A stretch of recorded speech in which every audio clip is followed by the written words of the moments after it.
All right, all parties are present. I'm told the jury. Before we even hear the verdict, notice the tension in the room. This judge isn't just setting ground rules. He's protecting the jury system itself. Emotional outbursts don't just disrupt court. They discourage everyday citizens from ever serving again. Question for you. Should courts be this strict when emotions are understandably running high? Has reached a decision in this case. Before we bring in the jury, we tell those people in the audience here, regardless of what the jury's decision is, it's very important that people do not react emotionally to it. We have to remind ourselves of two things. Number one, the jurors are conscripted to be here. They're not here by choice. And two, is very much reflected in the proceedings in this case, where I've had to have 4 or 5 people arrested for not cooperating with the jury clerk's instructions to be present for jury selection, and those proceedings are ongoing. We have a difficult time getting people to participate and do their civic duty.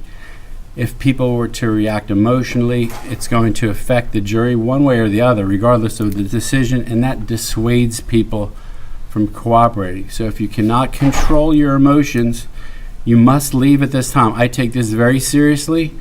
I will put people in jail if they react emotionally. If you can't handle being here, do not be here for this. It is an emotional situation.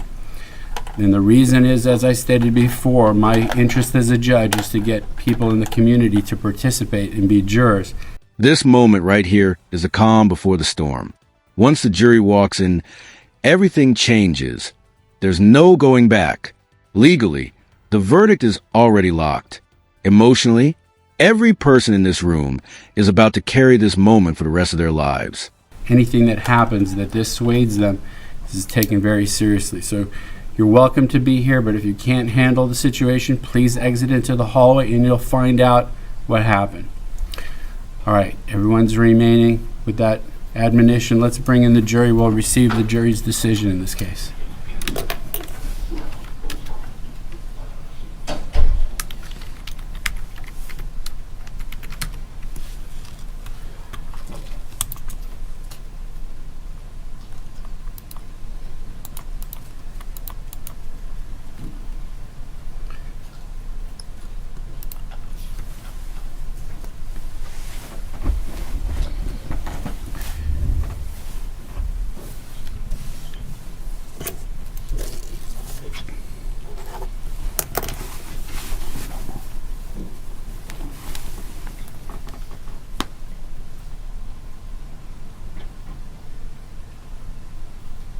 Watch how procedural this becomes.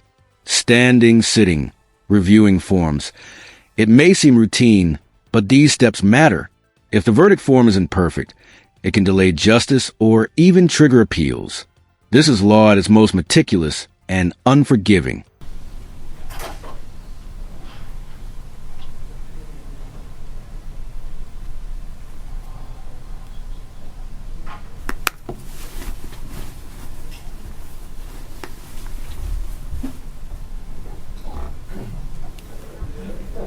All right, the jury is entering.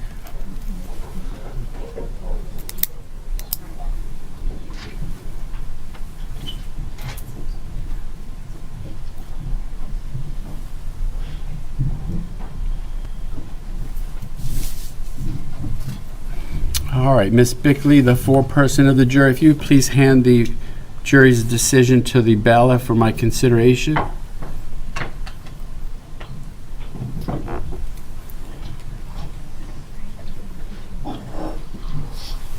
Shall we remain standing at this table, Judge? Yes, please, actually. Let me review the verdict.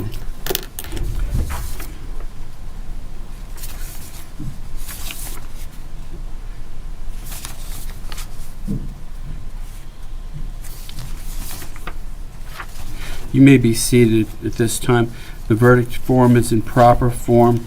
The clerk shall publish the verdict, omitting the caption.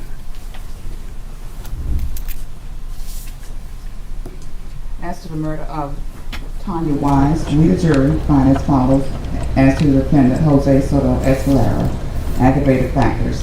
We the jury unanimously find that the state has established beyond a reasonable doubt. That line just changed everything. A death sentence recommendation isn't about guilt. That was already decided.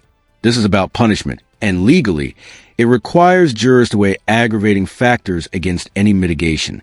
Ask yourself, could you personally vote for death, even believing the person is guilty? That Jose Soto-Escalera was previously temporarily convicted of another capital felony. Yes. We the jury unanimously find that the state has established beyond a reasonable doubt that the murder of Tanya Wise was committed for financial gain. No. We the jury unanimously find that the state has established beyond a reasonable doubt that the murder of Tanya Wise committed in a cold, calculated, and premeditated manner without any pretense of moral or legal justification. Yes. If you, the juror, answer no to every aggravating factor listed, you have completed your deliberation as to count one. Here's what's striking. 2 separate death recommendations, 2 different vote counts. That tells us his jury wrestled deeply with these decisions. In capital cases, unanimity isn't always required for sentencing, but the division shows just how heavy this responsibility is. We, the jury, find by a vote of 8-4 that Jose Soto-Escalera should be sentenced to death for the murder of Tanya Wise. Verdict as to the murder of the unborn child of Tanya Wise. Aggravated factors. We, the jury, unanimously find that the state has established beyond a reasonable doubt that Jose Soto-Escalera was previously convicted of another capital felony. Yes. We, the jury, unanimously find that the state has established beyond a reasonable doubt that the murder of the unborn child of Tanya Wise was committed for financial gain. No. We, the jury, unanimously find that the state has established beyond a reasonable doubt that the murder of the unborn child of Tanya Wise was committed in a cold, calculated, and premeditated manner without any pretense of moral or legal justification. Yes. We, the jury, unanimously find that the state has established beyond a reasonable doubt that the unborn child of Tanya Wise was a person less than 12 years of age. Yes. If you, the juror, answer no to every aggravated factor listed, you have completed your deliberation. We, the jury, find by a vote of 8-4 that Jose Soto-Escalera should be sentenced to death for the murder of the unborn child of Tanya Wise, dated this 25th day of September 2025. Foreperson, Aria Bigley. Please be seated. I will poll the jury this time. Ms. Busa, does the decision announced by the clerk accurately reflect the jury's decision? Yes. Ms. Sedano, does the decision announced by the clerk accurately reflect the jury's decision? Yes. Ms. Robinson, does the decision announced by the clerk accurately reflect the jury's decision? Yes, Your Honor. Ms. Edwards, does the decision announced by the clerk accurately reflect the jury's decision? Yes, Your Honor. Ms. Johnson, does the decision announced by the clerk accurately reflect the jury's decision? Yes, Your Honor. Ms. Meyer, decision announced by the clerk accurately reflect the jury's decision? Yes, Your Honor. Ms. Clark, Mr. Fleisch, does the decision announced by the clerk accurately reflect the jury's decision? Yes, Your Honor. Ms. Decision announced by the clerk accurately reflect the jury's decision? Yes, Your Honor. Ms. Decision announced by the clerk accurately reflect the jury's decision? Yes, Your Honor. Mr. Does the decision announced by the clerk accurately reflect the jury's decision? Mrs. Yes, Your Honor. Ms. Holm. Mr. Majak, does the decision announced by the clerk accurately reflect the jury's decision? Yes, Your Honor. And finally, Ms. The decision announced by the clerk accurately reflect the jury's decision? Yes, Your Honor. Thank you. Ladies and gentlemen of the jury, the decision of the jury is accepted by the court subject to further proceedings. It does conclude your service in this case. Before I release you, I want to instruct you of a very special privilege enjoyed by jurors. And this is the final, often overlooked chapter. Jurors are legally protected forever. No one can force them to explain their reasoning. That secrecy isn't about hiding the truth. It's about protecting honest deliberation. Justice doesn't end with the verdict. It ends with safeguarding the people who delivered it.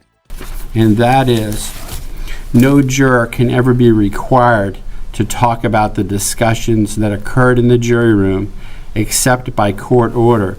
For centuries, our society has relied upon juries for consideration of difficult cases, and we have recognized for hundreds of years that your deliberations, discussions, and votes should remain your private affair as long as you wish it. Therefore, the law gives you a unique privilege not to speak about the jury's work. Although at this time you are at liberty to speak with anyone about the case or your deliberations, you are also at liberty to refuse to speak to anyone, especially in a case of this nature, of this magnitude, in a high-profile case. A request to discuss either your verdict or your deliberations may come from those who are simply curious, or from those who might seek to find fault with you, from the media, from the attorneys, or elsewhere, and it will be left up to you to decide whether to preserve your privacy as a juror. Especially given your incredible time commitment and patience that you've had in this case, before I release you, I want to thank you so much for your time and commitment to this case. On behalf of the flags behind me, the United States of America, the state of Florida, thank you for your service. At this time, it's complete, and at this time, the ballots will assist you in leaving the courthouse. Thank you.